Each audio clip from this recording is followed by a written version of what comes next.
యూట్యూబ్లో 500 తీసుకునే స్థాయి నుంచి ఇవాళ 3.5 కోట్లు తీసుకునే స్థాయి బాబాయ్ చెప్తారు బయట.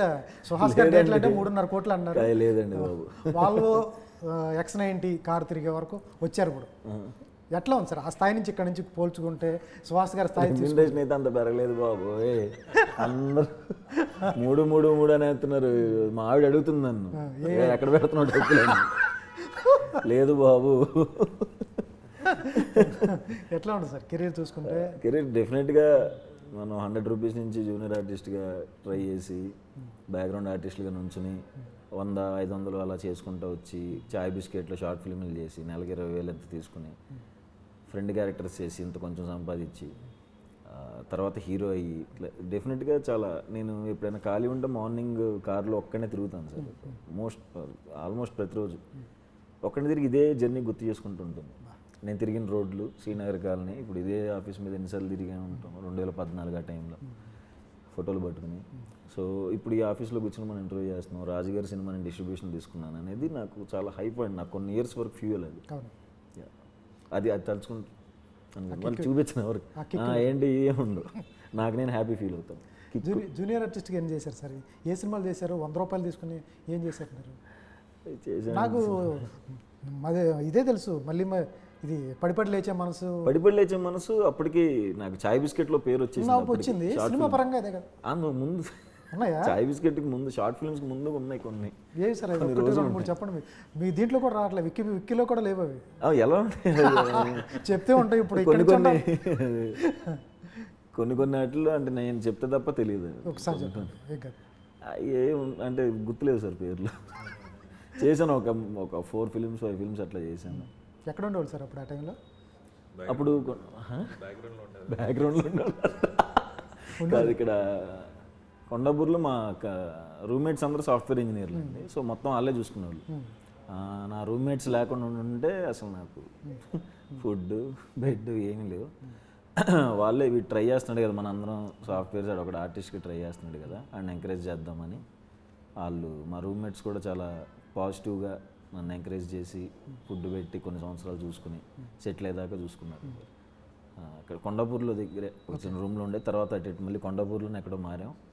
అండ్ పెళ్ళైన తర్వాత నిజాంపేట వెళ్ళాను, తర్వాత మళ్ళీ ఇప్పుడు మణికొండకు వచ్చి. Super sir. సార్ మీరు ఏదైతే జూనియర్ ఆర్టిస్ట్గా చేశారో ఆ హీరో మీరు కలిసి ఏమైనా చేశారా? కలిసి ఏం చేయలేదండి. అంటే ఒక యాడ్ చేశాను రవితేజ సార్తో. ఒక బ్రాండ్ తీసాను యాడ్ ఉంటుంది, ఆయన పోలీసు వెనకాల కానిస్టేబుల్గా ఉంటుంది, కనబడతా. ఓకే, బ్రాండ్ యాడ్ ఉంటుంది. అప్పుడు అసలు ఫుల్ హై ఆయన రవితేజ గారు 2015 అనుకుంటా RFCలో రామోజీ డ్యూటీలో చేశాను. అప్పుడు తర్వాత కలిసినప్పుడు కలర్ ఫోటో అప్పుడు ఆయన ఫోన్ చేసి పిలిచి కలిశారు. అప్పుడు చెప్పాను, సార్ ఇట్లా సార్ ఇలా అయినప్పుడు నేను భయపడ్డాను, ఫోటో అడగాలంటే భయం వేసింది సార్, ఫైనల్గా మొత్తానికి ఇప్పుడు దిగుతున్నాను. అందరం అలాగే వచ్చినాను, నేను కూడా అలాగే వచ్చాను కదా అబ్బాయి అని చెప్పి ఎంకరేజ్ చేశారు ఆయన. Super sir. Sir Pushpa Keshava character పడనప్పుడు, ఎందుకంటే మీరు హీరోగా అప్పుడు హీరో అయిపోయారు. అవ్వలేదు. అది ఒక చాలా నా లైఫ్లో చాలా ఇంపార్టెంట్ ఫేస్ అదేనండి. పుష్ప అప్పుడు సుకుమార్ సార్ నన్ను పిలిచి ఇలా కేశవ రోల్ ఉంటుంది, నువ్వు డేట్స్ చూసుకో, ఇంకా దేనికి కమిట్ అవ్వకు, మంచి రోలు 2 parts అని అంటే నాకు అసలు అమ్మ బాబోయ్ అల్లు అర్జున్ గారి cinema super sir, continuous character అంటున్నారు.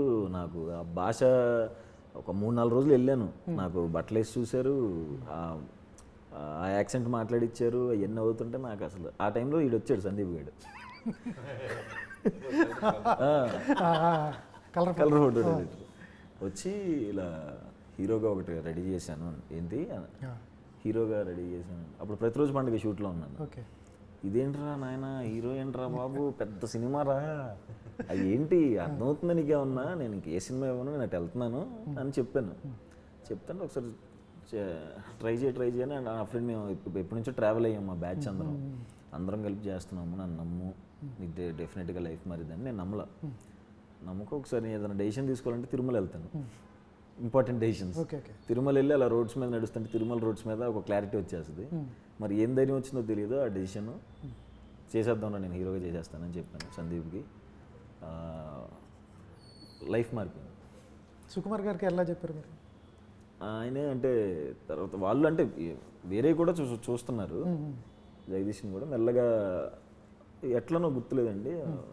ఓకే అంటే బాగోదు కదా అని ఆయనే చెప్పి మొన్న ఆయన స్టేజ్ మీద చెప్పారు బాగోదులే హీరోగా చేస్తున్నాడు కదా. ఈ స్టోరీలో నాకు ఒక ఆన్సర్ వచ్చింది ఏంటి సార్. సార్? ఈయన మొక్కు సరిగా కోరుకోలేదు. సందీప్ రాజ్ అని చెప్పుండడు. తిరుమల నా తిరుపతి, ఓకే, తిరుమలలో సందీప్ సినిమా చేస్తానని నాకు కూడా పడిపోయింది.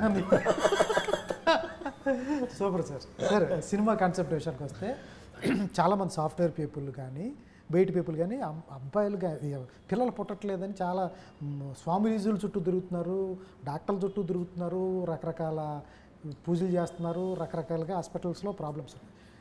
అవన్నీ పక్కన పెట్టి సాఫ్ట్వేర్ పీపుల్లోనేమో వాళ్ళ పిల్లలకు పుట్టరని చాలా ప్రాబ్లమ్స్ ఉన్నప్పుడు ఇవన్నీ కాదు పిల్లలే వద్దని దాని మీద సినిమా ఎలా చేశారు? అంటే రెండు వేరే వేరే టాపిక్లు అండి. అవును, పిల్లలు వద్దనుకునే బ్యాచ్ ఒకరు ఉన్నారు.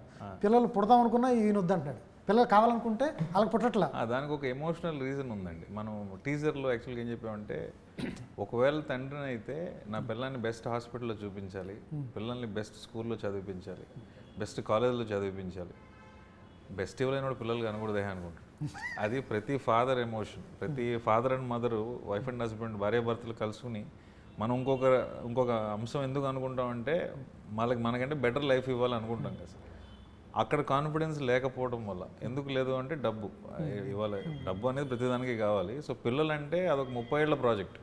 ఒక పాపో బాబు అంటే అదొక 25 సంవత్సరాలు 30 సంవత్సరాల ప్రాజెక్ట్ అనాలి.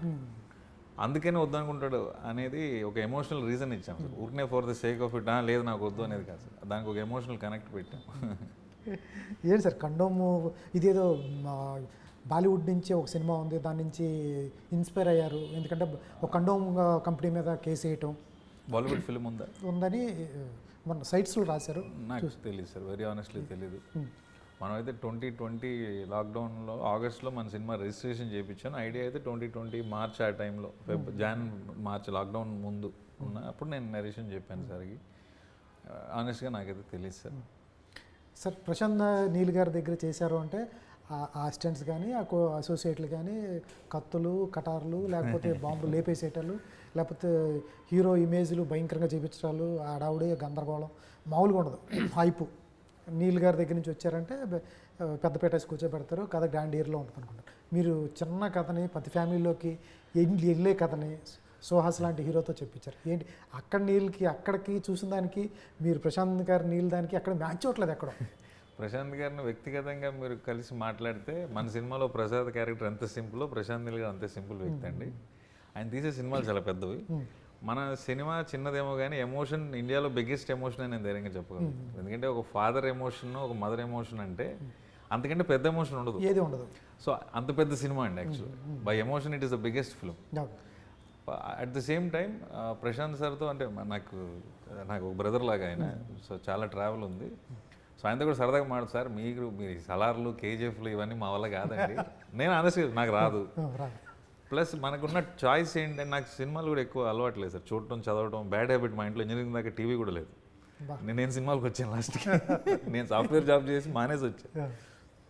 సో నేను చూసిన అతి తక్కువ సినిమాలు ఎక్కువ రాజేంద్ర ప్రసాద్ గారివి, జంధ్యాల గారివి, రాజు హిరానీ గారి లాంటి సినిమాలే చూశాను సార్.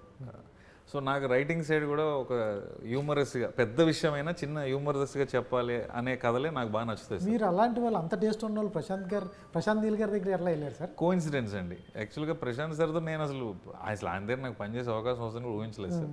ఇక్కడ నేను 2017లో అట్లా వచ్చాను సార్ రాజుగారి దగ్గరికి.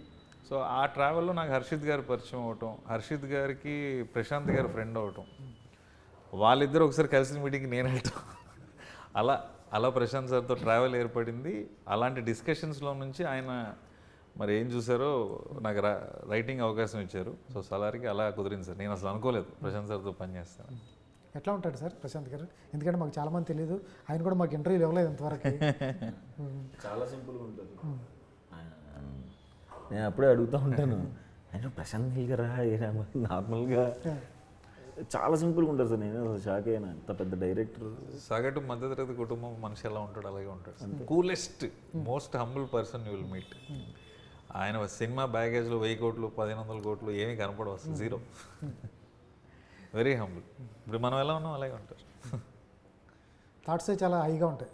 యా ఆయన వర్క్ స్టైల్ కానివ్వండి, ఆయన బిహేవియర్ కానివ్వండి. ఇప్పుడు డ్రైవర్ కూడా ఆయనకి వెళ్ళి చెప్పొచ్చు, సార్ ఆ సీన్ బాగోలేదు మీరు తీసిందని. అవునండి, అంత యాక్సెస్ ఉంటుందా? అది వింటాడు కూడా.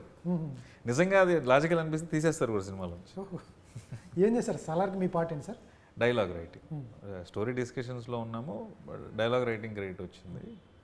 సో ఆయనతో long travels been more than 4 years.